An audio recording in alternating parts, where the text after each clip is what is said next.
Hi everyone, I'm back at it again. We're going to a museum in Lake George. By the way, I'm taking 5 hours to get to our destination. Rate the fit from 1 to 10 in the comments.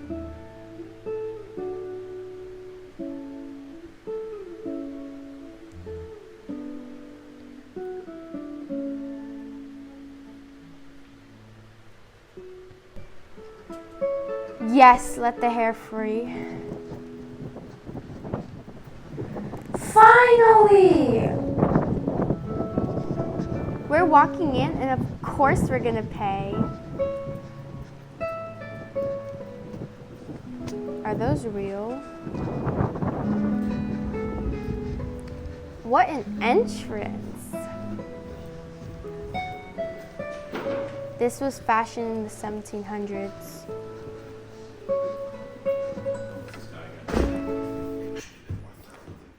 You can't see very closely, but this guy was said to cut off his fingers.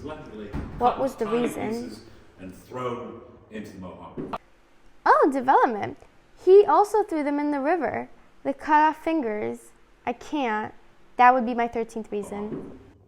And that is the end of Isaac Jogues. Now, of course, it's quite brutal, You think? right? However, it's not all bad. Because remember, he's Okay, Catholic. I'm If you listening. don't like that, what can you become? A martyr. Exactly, a saint.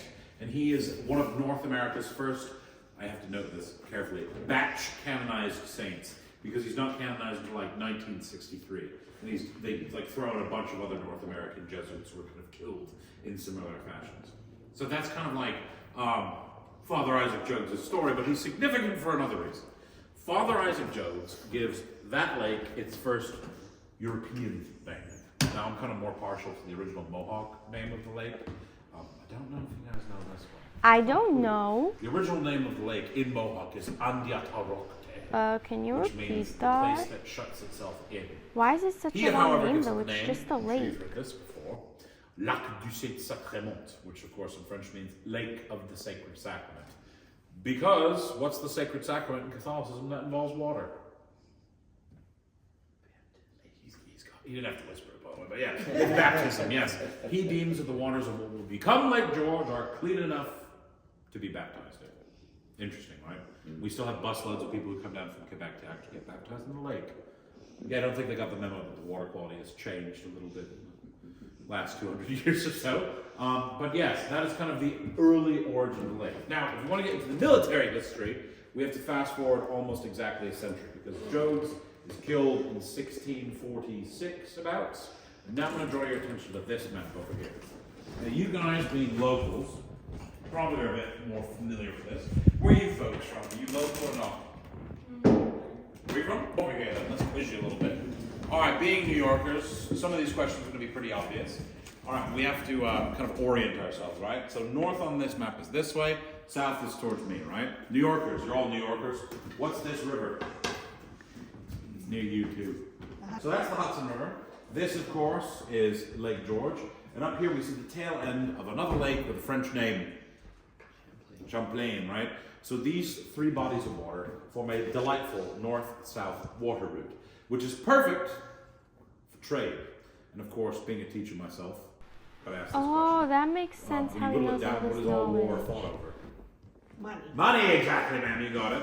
And again, the French and the British see an opportunity for trade, and neither one wants to surrender the water. Remember, at this point, this is the 1750s, the French are in control of the territory to the north, and the British are in control of territory to the opposite north. Very good. I was just seeing if you were awake. Good job. Okay, to the south, right? Now, things really start to heat up in early 1755 when the French look at this map and they say, if we build a fort in one specific spot, we can control not only all of Lake Champlain, but also all of Lac du Saint-Sacrement. So in early 1755, they begin the construction of a fort, and that fort is right here. Can you see the name of it now? Fort Ticonderoga. Ticonderoga, exactly, right? However, remember, it's originally a French fort. It's got a French name. It's actually originally known as Fort Carillon, or as most people say, Fort Carillon, right? But French, you gotta go kind of up in the nose with it, right? Ticonderoga is what the British will name it after they capture it, right? Oh, spoilers, by the way. All right, now of course, with the French fort right here, the British surveying the area go, well, we can't let that stand, can they? Right? So they decide to build their own series of forts. And of course, if you're going to build a series of forts, you need a guy to build them, right? So who did the British pick to do that for them? That guy over there, William Johnson, no relation to Howard. Okay, I got a little chuckle out of you, so I'll count that as a full joke. Okay, by the way, that is another piece of Lake George history, I'm sure you know that. Yeah, we have the last Howard The Johnson. last Howard Johnson. There was actually one in Times Square, if I remember correctly, and that one closed down, right? But again, no relation to Howard. Now, Johnson, he's kind of an interesting pick to build a series of military fortifications. You know why, folks? It's kind of hysterical. Because, sir, he has He's not no... from here. What was that? He wasn't from here. Well, that is true, yeah, but remember, most British people aren't from here. Well, Yeah. did he really know the area well enough? He did. Well, actually, we're going to get to that in a moment. Yeah, but the reason why it was funny that he picked to build a series of military forts is because Johnson has no military experience whatsoever. He, however, is not devoid of credentials, if you know what I'm saying. And this is the answer to your question. Johnson actually acts as a diplomat on behalf of the British government to the Native Americans in the area, the Mohawk. I'm sure you've heard of Johnstown before. Yeah. That's named after him, and his house is still there, as a matter of fact, right? Now, Johnson is given a force of roughly 2,000 provincials to start the building process of these forts. Now, what are provincials? Well, if any of you joined His Majesty's forces back in the day, you guys would be provincials. So they're proto-Americans, if you want to say. And of course, provincials basically come to the fort wearing, you know, whatever they happen to have, if you know what I'm saying. Just to give you a visual of what these guys look like, right? Now, he starts off with 2,000 men in Albany. His men have to first march north, roughly 30, 40 miles, cutting a stretch of military road as they do so. Now, when I tell this to people, they're like, oh, yeah, whatever. Well, remember, they're also doing this in the middle of the summertime, wearing delightful, breathable wool clothing from head to toe. And they're doing this with hand tools. And note, New York State back then, in the 1750s, is covered in old growth forest.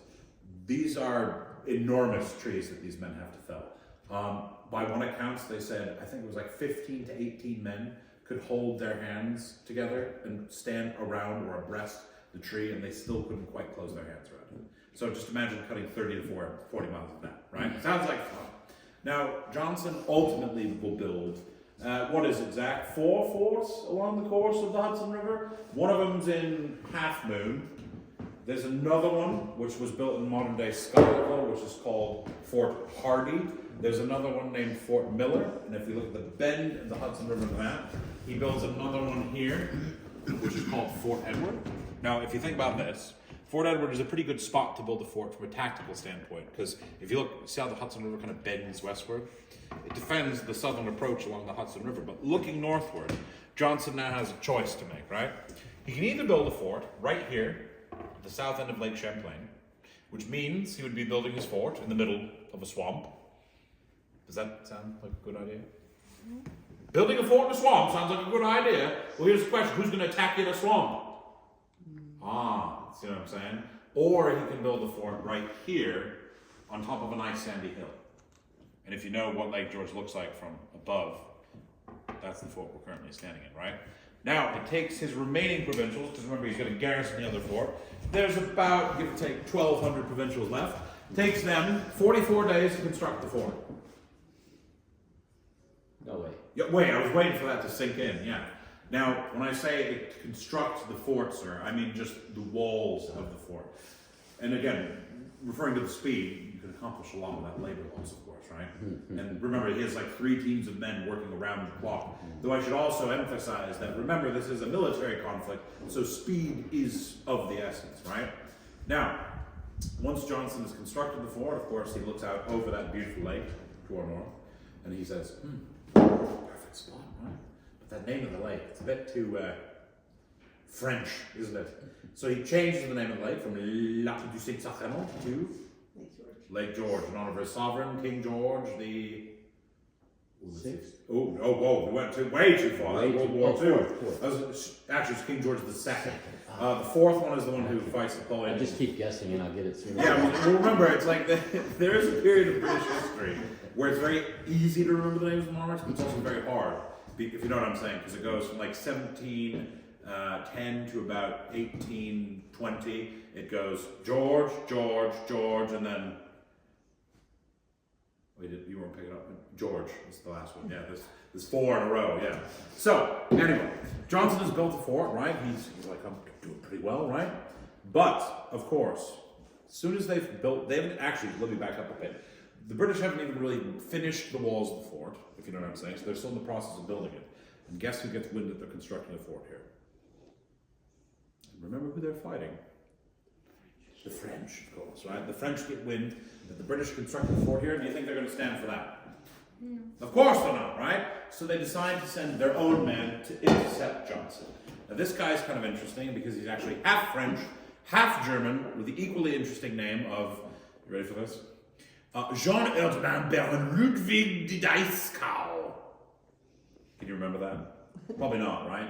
Most people can't either, so we just call him Dieskau, right? Now, Dieskau has an interesting plan. If we look back at this map one last time, Dieskau is stationed in Ticonderoga. He wants to attack Fort William and Henry, right?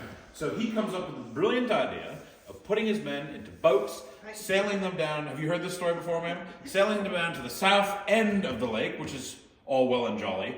But then he has to cross about, 30 miles of swamp to get to Fort Edward. And remember, his plan is to besiege Fort Edward. Great. Guess what he doesn't bring with him that would be very useful for besieging a fort, though? Weapons. What kind, man? The big ones. Guns. Oh, what kind? Well, Cannons. yes, he doesn't bring any cannons with him. You know what he brings instead? Because he's got to go over the walls. Oh, he's very close. He just brings some ladders, right? Now, I should also note that about half of Dieskau's force, this is a force of about 800 Frenchmen and about as many Native Americans. The Native Americans are about half of his force. The Abenakis who are with Dieskau, from a distance, see the walls of Fort Edward, and what do you think they say in terms of attacking it? Oh, sorry, I forgot. We just had plans for lunch. We all 800 of us. We gotta go. So they balk when they get there. They don't want to attack the fort. And to me, that seems pretty sensible because they didn't have any what? They didn't have any cannons, exactly. He just wanted them to throw themselves at the fort. So his Native American forces, or his Native American allies, threatened to leave or quit the field of battle, right? But this is a bit of a problem because Dieskau has just walked from, or rather, canoed, then walked about 40 miles or so. This distance is comparable from the distance of like walking from here to Albany, just to give you an idea. So he's come all this way, and now he's got nothing to show for it, right? However, his scouts report that this fort is still under construction and only has a paltry defense. So what does Dieskau do? He just wheels his men around 180 degrees, and he marches along this beautiful cut of military road, which Johnson just made for him, right? And the result is very cleverly named the Battle of Lake George, yes, which happens on September 8th of 1755. Now, if folks come just a little bit closer, I can kind of point to this map here and show you some of the details of the battle, right? Now, I have to ask you a question before I... Red? It is red, yes, but it was red for about, from 1640 to about, 1900 almost, right, Zach? Right? Now, red. Do you folks know what color the Frenchmen wore, by contrast, during the 1750s? Any guesses? Green? Good. I hope not, right? I was going to say, we're both wearing green. No, green is not what they wore. Blue was a good guess, yes, because they actually changed the uniform to blue later on.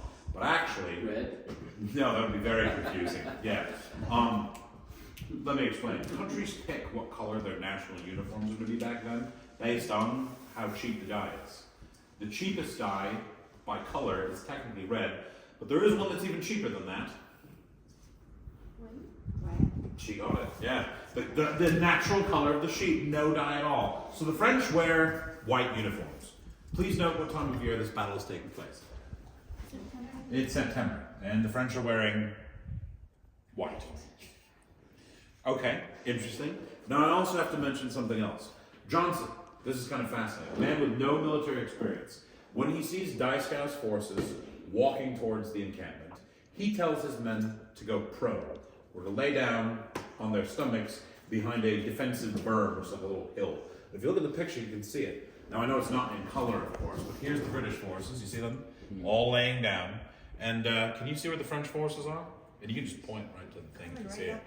Can you see it? Well, those are the cannons, if you look, firing right into the French, who are marching in rank and file formation and walking in white uniforms right out of the woods. Easy to pick off. Your reaction, sir? Yeah, I was going to say, that was basically what I did the first time I heard this. These guys are literally like bowling pins, if you know what I'm saying. Johnson, also, you pointed at the thing I was going to ask you about next, has something that the French didn't bring.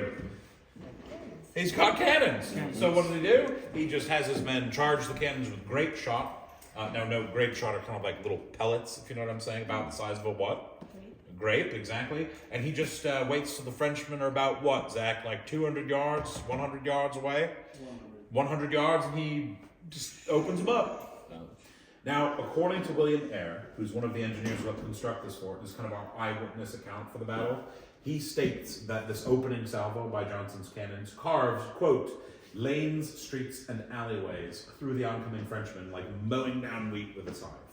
And quite a bit more morbidly, if you want the details, he also notes that one Frenchman who goes up against a cannon charged with grape shot at point-blank range quite literally disappears from his neck to his knees. Yeah, it's an absolute bloodbath, if you know what I'm saying. And the French are just walking right into it, right? This does not go particularly well for the French. Now, do you think that Dieskau, seeing this happening, seeing his lines crumble, do you think he tries to rally his remaining troops and push forward, or do you think the line breaks and they go scattering into the woods? As a sensible human being, what would you do? Light skin. Yes, you would run away, and that's exactly what the French do. They break, they go scattering into the woods. Now, I should also note something about Johnson's men here. Even though I asked you about the color of the red, the British redcoats, of course, guess what? There's not a single redcoat present for this battle at all. It's entirely provincials. Now, most of these are young men between the ages of 16 and 22. And has anyone here ever talked to teenage boys before? So you know they have that tendency to listen very, very well, right? Johnson tells his men to hold the line. Please stay behind the berm, stay on your stomach so you don't get shot. Do you think they listen to him? Of course they don't, right? And I think it's the guys from New Hampshire who break first. You'd think it'd be the guys from New Jersey, right? But of course, they jump over the barricade and they start chasing after the French into the woods. The rest of the provincial troops seeing this, the whole line breaks and goes chasing after the French in the woods. Now, yeah, your eyebrows raised, right? You think this might spell disaster for the British, right? But in a stroke of luck, this battle is so loud that it can be heard about 14 miles away in Fort Edward.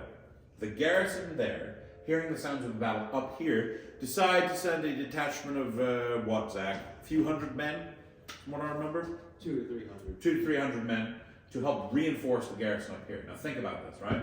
You have the French who are tearing south of the military road in no particular order. You have the bulk of this garrison, which is much larger than Dieskau's force, chasing after them. And now you have another British force of about 200 to 300 men coming in the opposite direction. You see what I'm doing here? The result is a French sandwich au jour. Now, let me explain that last part, right?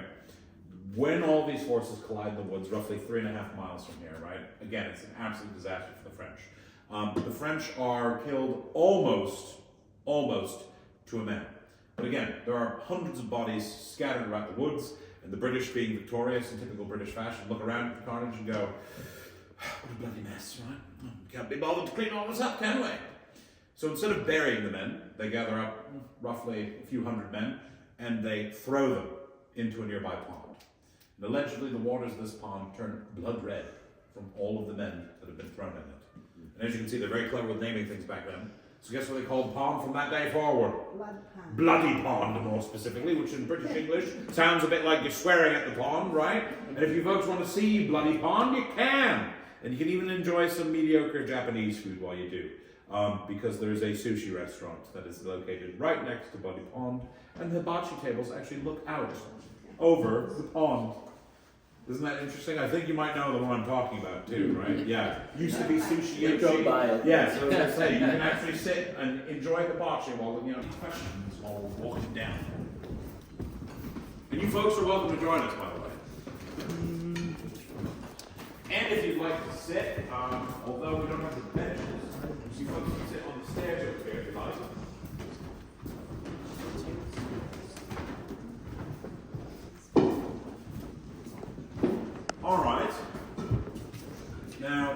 to sit down, please have at it. Now, last of the Mohicans before. No one's seen the movie with Daniel Day-Lewis, the 1990s one? All right. Well, if you have a chance to see that, I'm just kind of surprised that you guys haven't. Oh, you have seen it. You have seen it then. I know the spot where theoretically he jumped, but anyway, it doesn't really. Oh, that whole thing. Yeah. I know what you're talking about. Yes. So, if you've seen Last of the Mohicans before, the one you don't have to remember the whole movie. The part that I'm referencing is if you remember Daniel Day-Lewis's character, about halfway through the movie, he and the two female protagonists, Alice and Cora, and of course Uncas and Chingachgook, his adopted Mohican father and brother, are coming into a fort that's actively under siege. Do you kind of remember that part? It's like the big action centerpiece in the movie. That fort that they're going into in the movie is this fort. But it's not, I should note this, it's not literally this fort that was filmed in the movie. When they were filming the movie, they actually made a reconstruction of this fort in North Carolina. But when they were done filming it, that reconstruction, in a very historically accurate way, they burnt that replica to the ground. And guess what happens here? The exact same thing. Yes. But well, of course, this begs the question, right? Well, wait a minute. If the French burnt the fort to the ground, how are we standing in it? We'll come back to that in a second, right? Now, of course, I should kind of fast forward a little bit here. So remember, the Battle of Lake George takes place in 1755. Siege takes place in 1757. Now, in the interim, from 1756 to 1757, there's a bit of a problem in Canada, French Canada, right? Now, we said that all wars ultimately boil down to money, right? But here's a question for you. Folks, what is the most important resource in warfare by far? Good question, right? Men. You're very close. The men need something. What was that? It's not like nothing so simple as guns. What was that? Well, maybe the Native Americans, I was going to say, right? It's something, what do the men need so they don't die? Food. Oh, yeah, food and water. That's the most important thing, right? Had you said money, I would have accepted that, of course. But guess what Canada is running out of in 1756 and 57? Yeah, food. They're running out of food. There's a famine. And I should also note, keep in mind the advantage that the British colonies, being further south in the North American continent, have in terms of growing more food than Quebec, if you know what I'm saying. 'Cause remember, they got to start planting in what? Like late May up there? Because the ground's frozen, right? So, this is a bit of a pickle. And the king in France, King Louis XV, decides to put a little spring in the French step by importing one of his premier generals from the European continent here to North America, right? Now, I'm almost certain you guys have never heard of this guy before. Maybe you have if you've seen Last of the Mohicans. Do you want me to do his full name? It's very French. It's very French. Okay. His full name is Louis-Joseph le Marquis de Montcalm Grandson de Saint-Germain. Right? Can you imagine saying all that? Yeah, the eye roll there was well placed, Can right? you spell that for me? I could, but I don't have I have to write it in the dirt, right? Yeah. This is why we just call him Montcalm. Do you remember the restaurant that got torn down, right? Named after him, of course, right? Or we call him the Marquis de Montcalm, if we want to be slightly fancy, right? Now, Montcalm, in the winter of 1757, early 1757, finds himself stationed in the backwater fort of Ticonderoga, right? But even though he's there, he's got ambitious plans. He initially wants to take, what is it, Zach? 12,000 men or something ridiculous like that? And he wants to march south. He wants to capture this fort in just 2 days. 2 days. Then he wants to march south to the neighboring fort, Fort Edward, and he wants to capture that fort in just 2 days. Seems like a bit of a tight schedule so far, right? Why does he want to move so quickly? It's a relentless pace. Well, these two backwater British forts are not his ultimate goal. His ultimate goal is a city that's a little bit further south of here on the Hudson River. Any ideas? Albany. It's Albany, yes. Now, even Albany, though, man, is not his ultimate goal. His ultimate goal is a little bit further south. Pointing at you for a very good reason, because of where you said you were from. Yeah, well, he doesn't want to take Brooklyn specifically, but he does want to take New York City, yes. That's his ultimate goal. Now, if you think about this tactically, it's kind of a brilliant plan, because he's essentially trying to split the British colonies in half. And this tactic will actually be used about 21 years later by John Burgoyne during the American Revolution However, does that work well for Burgoyne, if you know your American Revolutionary history very well? Or if you've just seen Hamilton? Do you remember? Battle of Saratoga? Tipping point of the American Revolution. Burgoyne kind of gets his butt handed to him a little bit, so it doesn't work out for him. Do you think it's going to work out for Montcalm 20 years earlier? No, it doesn't work out for him, right? Why not? Well, first and foremost, Montcalm doesn't get the amount of men that he wants. He only gets, instead of about 12,000 men, he only gets about 7,600 men. Now, of those men, most of them are French or French Canadians, which are like French militia. The rest, though, about, what's that? 1,809. I had to think of the exact number there. 1,809 of them are Native Americans from roughly 34 different tribes. Yes, the French did their homework with Native American relations, right? Now this is the interesting part. No, they really did, actually. Because guess how many tribes are allied with the British? 0. 2.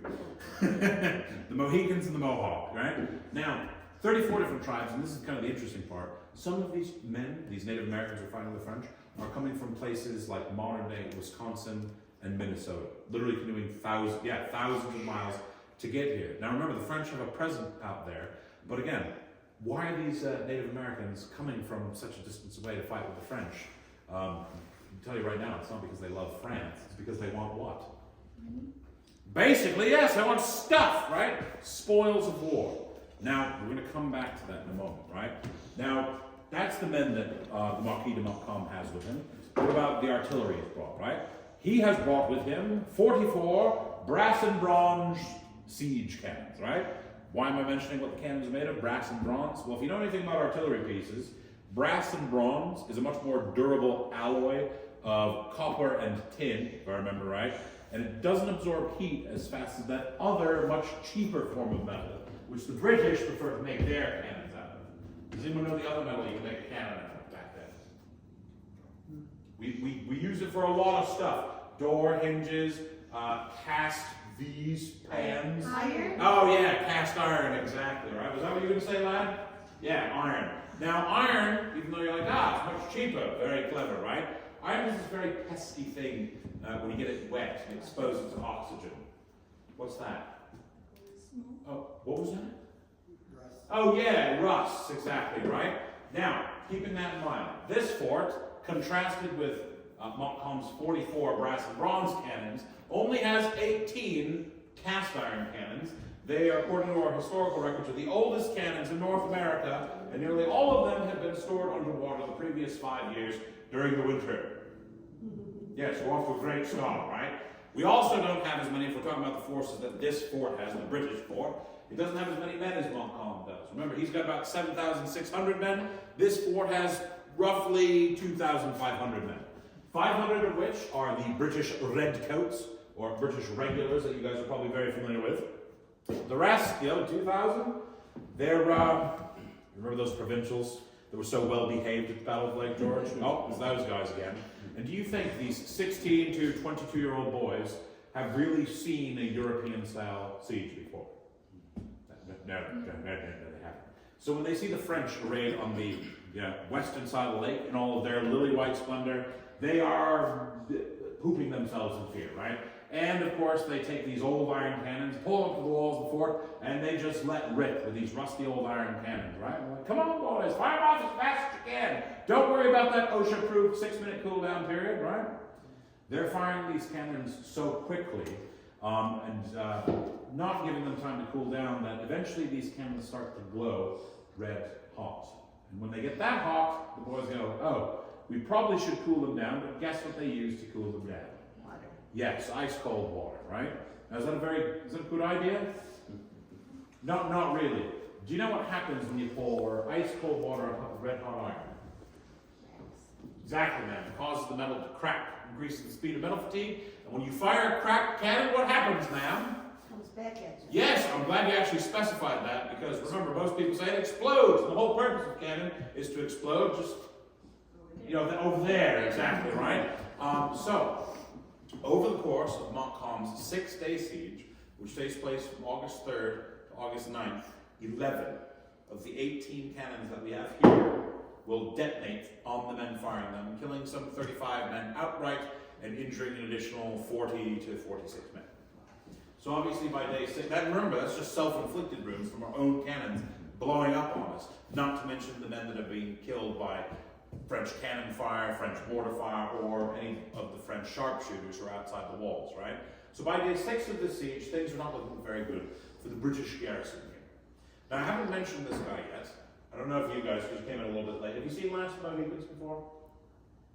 Okay, if you're right, you might remember this guy then. Do you remember the Scotsman from Last of the Mohicans, the gallant Scottish commander of this war, right? Lieutenant Colonel George Monroe. Now he's in a bit of a pickle, right? Because he knows reinforcements are not coming from Fort Edward, and he knows that he's kind of running low on not only ammunition, but also things that can fire the ammunition, right? Now being in a situation like that, folks, what's his only reasonable option left? Reasonable option left. Yeah, he's got it, yes, surrender. That's exactly what he opts to do. So, the Marquis de Montcalm, having the fort surrendered to him, offers fairly favorable terms of capitulation to Monroe. He says to the British garrison here that they can leave with their uniforms on and their flags flying high, and heck, he'll even let them leave with their muskets. But there is one small caveat to that. He also says that the British garrison here can't take any powder and they can't take any shot. So even though they have their muskets, they're at this point just very expensive clubs. Yeah, accessories. I like that. Yes, they're very expensive accessories, right? And with those terms and conditions in place, he allows the British garrison here to march first to the entrenched camp, which is outside the walls, and from there, under armed escort, they can march to Fort Edward. And things look pretty good, right? But there is one glaring problem. There's one sizable group of French allies that aren't really invited to the negotiation table. Who might that be? Oh yeah, all those Native Americans, right? And like I said, they're not here because they love France, they want stuff. And based on the terms of surrender, they're not going to get any of that stuff. So do you think they're a little bit upset? They are. And of course, they decide to take things into their own hands.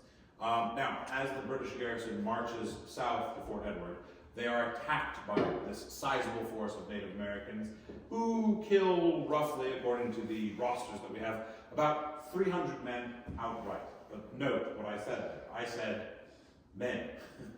I didn't say women, slaves, children, or Native American allies. Why not? Well, the British didn't think they were important enough to be kept with the rosters. So it could be several thousand people that were killed during the massacre. We will never really know. My guess is it's probably close to about 1,300 or so, based on the accounts of the carnage afterwards, right?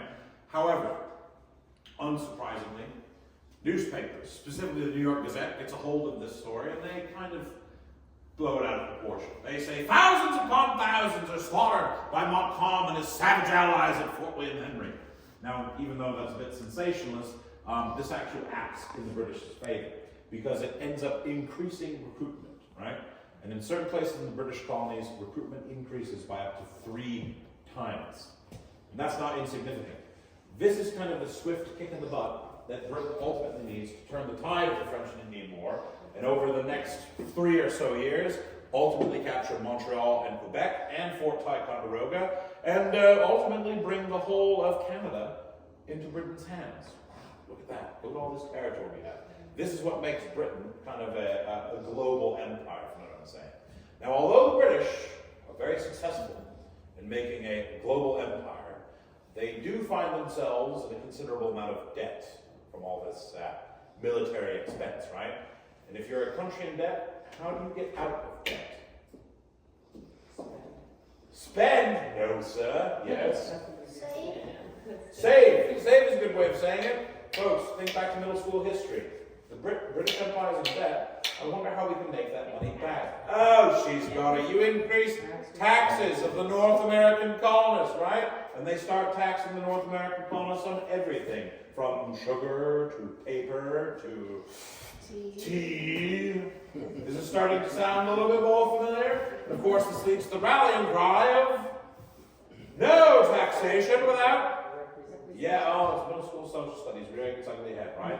And kicking the can down the road, this leads to a little old conflict known as what?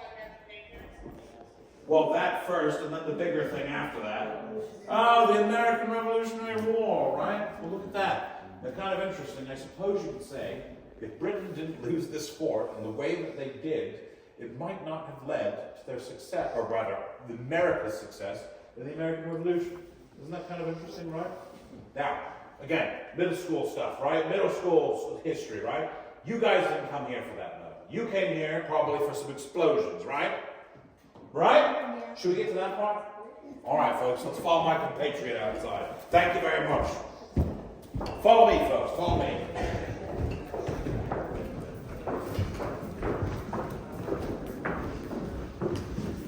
Taking my off. Fresh air. Follow my compatriot up to the top of the steps. He's got a special surprise for you. Bye, everyone. Make sure to wait for part 2.